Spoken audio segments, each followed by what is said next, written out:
Добро утро и од мене, јас сум Кристина Атовска, а утрово со мене во рубриката Контрапункт е пратеничката на Дом Маја Морачанин. Добро утро, добре дојдовте во студиото на утрински брифинг. Добро утро. Првото прашање секако ќе го посветам на изборите. Вие донесовте одлука да разговарате со СДСМ за можна коалиција, но дали се тие разговори почнати и какви се вашите планови за овие избори? Ве прашувам каде тежите повеќе, кон чии политики сте по склони, ако можам така да кажам, од двата најголеми политички блока?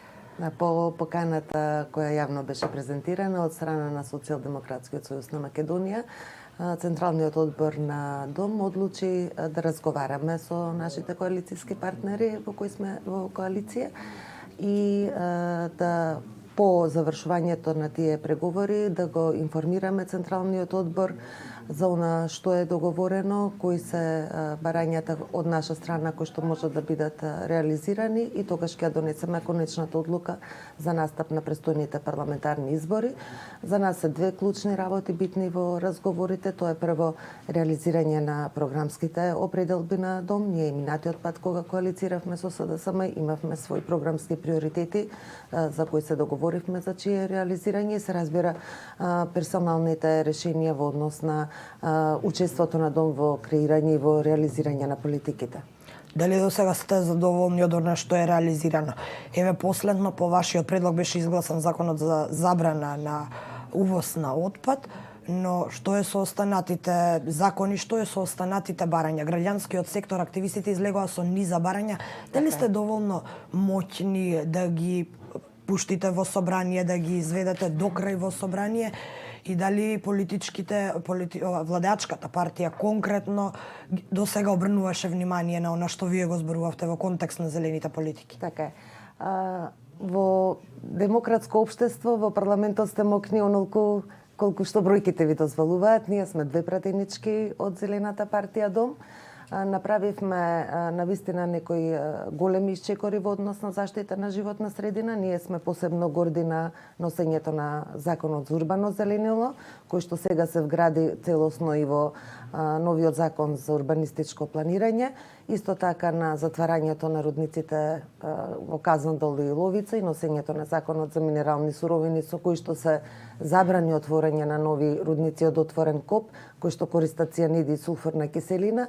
И ова е последниот закон исто така што ние го предложивме како Дом, значи сите овие закони се изработени, предложени од Дом и потоа добија поддршка од мнозинството, нели, за да можат да бидат реализирани.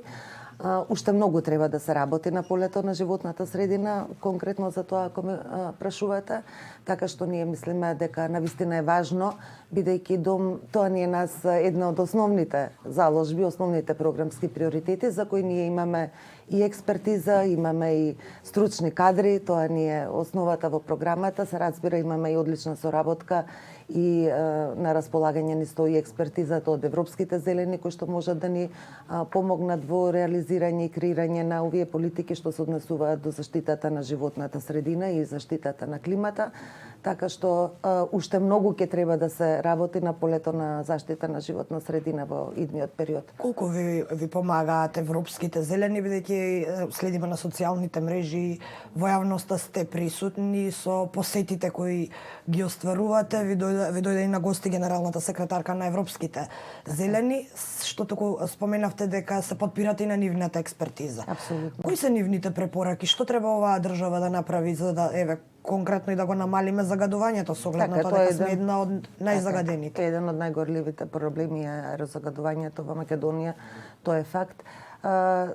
Тие се задоволни од она што Дом до сега го прави во ова како дел од владата во овој тригодишен период и ни дава целосна поддршка. Но дали се задоволни и од тоа што целокупно државата го прави? Да. Апсолутно и таа поддршка јавно и задоволство јавно го изразија. Да ја парафразирам генералната секретарка Марвели, бидејќи таа беше во Скопје и во 2016 година, сега и е следна посета во после 3 години повторно и вели дека е фасцинирана од тоа колку многу работите се смениле во Македонија, така што даваат поддршка на политиките на владата и на правецот во кој се движи Македонија во овој период. Тие посебно дадоа силна поддршка и предходно во целиот период на склучувањето на договорите и со Бугарија и со Грција и се големи поддржувачи за членството на Македонија во ЕУ. Нивните заложби се целиот сите земји од регионот на Западен Балкан дека треба да станат дел од Европската унија, а за Македонија посебно дека веднаш во најкус можен временски рок да се започнат преговорите со Европската унија, така што се големи поддржувачи и на државата и на Дом како сестринска зелена партија. Да се вратиме на законот за забрана за увоз на отпад. Цементарница Усие која го користи тој рециклиран отпад практично за гориво, излезе со соопштение дека од сега ќе биде приморана да гори нафта и јаглен. Меѓу другото реагира и на тоа дека тој отпад кој досега го увезувале и не бил опасен. Каков е вашиот став по ова прашање? Што ќе правиме сега со нафтата и јагленот? Значи, тие досега користеа нафтен кокс и тако вид на фосилни горива, не се базираше користењето само на РДФ отпад, така што не е тоа ништо ново, бидејќи само дел од горивото кој го користеа беше ова алтернативно. Јас не знам во моментот што тие користат, но знаете, и кога го предложивме законот и ние и невладиниот сектор кој што го имаше ова барање, беше затоа што ние се уште не изградивме за жал капацитети да вршиме ефикасна контрола на увозот на отпад во нашата држава и потоа исто така и ефикасна контрола на процесот на согорување и на емисиите на штетни гасови кои што се испуштаат од индустриските капацитети. Особено пак во контекст кога гледаме што се случува и во соседството и какви проблеми настануваат во врска со увозот на отпад, контролата на тоа што се увезува, мислам дека ова решение беше неопходно за да едноставно можеме да се заштитиме од еден дел од аерозагадувањето, бидејќи тоа секако не се должи комплетно само на согорувањето на отпад. Многу фактори се тука. Тука се разбира емисиите од индустриските капацитети, градежништвото, сообраќајот, затоплувањето на домаќинствата, отпадот и така натаму. Но градежните, поточно индустриските капацитети се можеби и најголем загадувач, најопасен.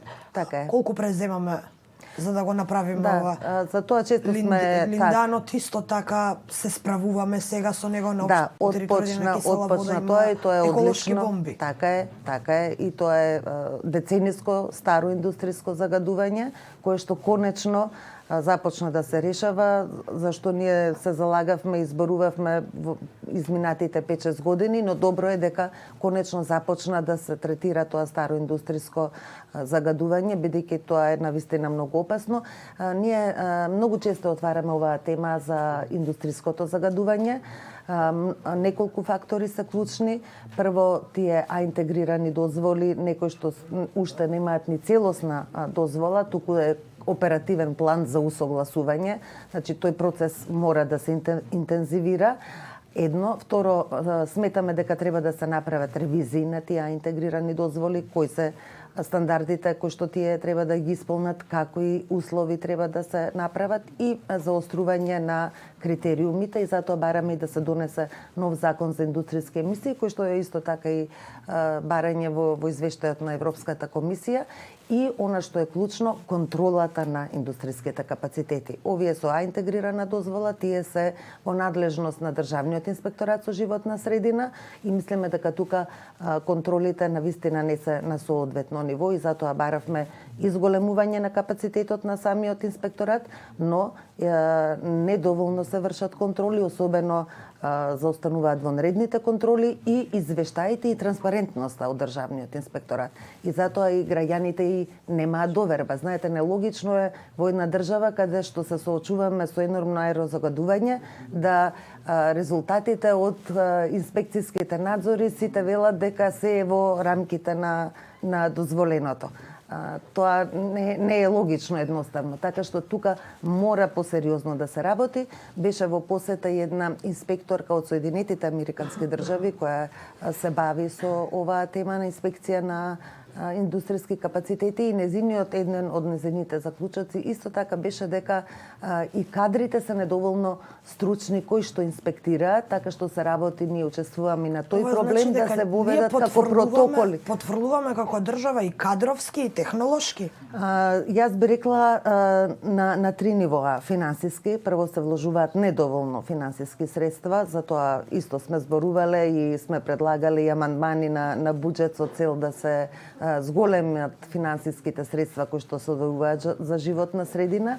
И морам да кажам дека е одлично што министерката за финансии Нина Ангеловска ни го прифати последниот амандман на буџетот кога беше, за да се добијат дополнителни финансиски средства кои што ќе се наменат за акредитација на државната централна лабораторија, нешто што е клучно. Таа лабораторија со години има и технички капацитет, има и луѓе кои што се обучени да работат, но едноставно не беше акредитирана.